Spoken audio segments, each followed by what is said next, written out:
I don't understand anyone who thinks fake leaks are funny or entertaining. I just don't get what kind of 12-year-old you have to be to draw up a fake document that goes, upcoming Sony game announcements. Number 1, Pokemon Red and Blue, PS5 edition. Number 2, Resident Evil 9, Zombie Royale. Number 3, Morbius the game. It's just so inherently juvenile and a waste of time.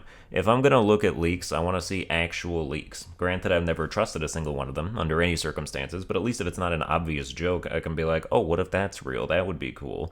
The only games I actively search leaks for are Genshin, past tense, since I don't play that financial black hole bullshit anymore, and Pokemon. Yeah, I like Pokemon leaks. There's a lot of fake stuff out there, but the full roster of each new Pokemon game leaks pretty much without fail every generation well in advance, so I like to browse through it and judge all the new Pokemon, fantasize about what they'll be like to battle with, and preemptively select my full 6-man team before I start the game. So far, I know I'm choosing Sprigatito, but the latest trailer they did where they introduced Lechonk and a couple others didn't really do anything for me, so I still have 5 open slots. My game finishing problem has gotten worse. I don't remember the last time I talked about it, it's been at least a few years, but I can't beat games anymore. Length, genre, doesn't matter. I haven't beaten a game since Elden Ring in February, and the only reason I even beat that game was because I was streaming it and had to make a boss ranking. I have no attention span. After a few hours, I'm just like, I get it, no matter how much I actively like what I'm playing, and then if a new game comes out, I'm on that instead.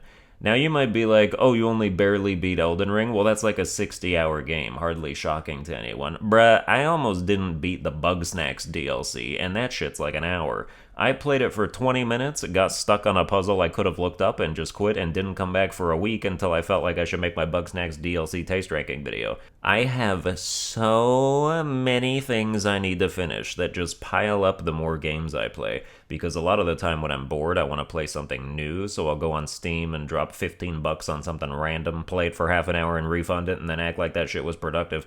Dude, I never finished Ghost of Tsushima from 3 years ago, and I think that game is fantastic. This year I never finished Horizon Forbidden West, Dying Light 2, not even Ghostwire Tokyo, despite its massively smaller scale. I fell off Teardown, Nobody Saves the World, Spiritfarer, Koromon, Salt and Sacrifice. Though granted, that game just pissed me off, and it's clearly worse than its predecessor, so I have no motivation to go back to it. But so even these smaller indie games can't hold my attention for more than a few hours, no matter their quality, and instead I find myself pouring hours into still playing Smash, keeping up with Vampire Survivors updates, or now I've been playing Super Auto Pets lately for like 20 hours, even though I'm garbage at it, just because there's no commitment. I liked playing Horizon more than I liked playing Elden Ring, and I still can't finish it, which is a big issue because I used to make videos where I reviewed games, but now I can't finish a damn one of them. This was all written like a month ago, so now coming back to it to try and finish out the topic, I am at least proud of myself for beating Neon White and The Quarry recently. The Quarry I kinda had to because I did a series on it, but Neon White was purely my own motivation to start and finish something I thought was super good, with no plans for content, even though I did end up doing some content. Speaking of refunds, Steam called me out on my shit the other day. I got an email from them after I refunded Klonoa, because it's a platformer I played about 25 years too late, and they authorized the refund, but then they attached a little note to it, and this is what it said. It looks like you've requested a significant amount of refunds recently. Please note that the Steam refund policy is not intended as a way to try out games for free. If we have reason to believe that the refund system is used in this manner, we may decline future refund requests. Well, you damn well best believe the refund system is being used in this manner. In order to provide myself some context, I looked back through my refund emails to see how many times I'd actually gotten refunds, and so far in 2022, there's only 8.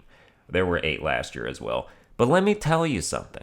I have bought and kept over 200 games on Steam in my lifetime of using the platform. I am not thinning your profit margins. When I buy games that end up being actually good, I keep them, even if I finish them or get done with them in under 2 hours, which is their time played cutoff for refunds, because I want the developers of those games to keep the sale they deserve for making something I enjoyed. Dozens of those games I've bought and kept wouldn't have been bought in the first place had the refund system not been implemented to allow me some financial security for when I make an error in judgment.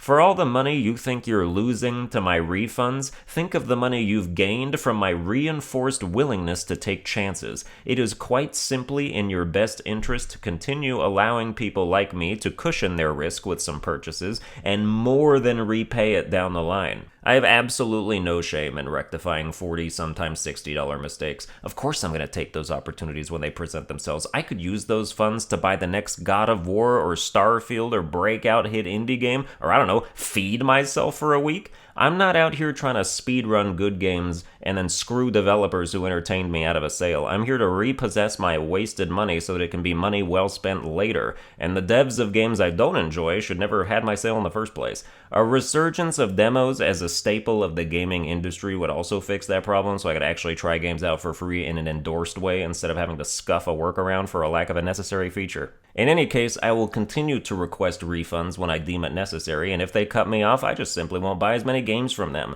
That's the outcome they'd seemingly prefer if they did that. 8 refunds in a full year isn't even a lot. That's less than once a month, and between all those refunds, there's always at least 3 purchases I've kept for magnitudes more money than I saved. I talk about $40 or $60 refunds, but the vast majority of the ones I do are like, oh, I refunded this $12 game, and then I bought 3 $20 games. Take a wild guess which side of the aisle is making more money in those transactions. I also have to pay state tax, so $40 games turn into $43 games, so that shit hurts even more. I calculated my entire total of money saved lifetime through refunds, and it amounted to $487 over the course of 9 years.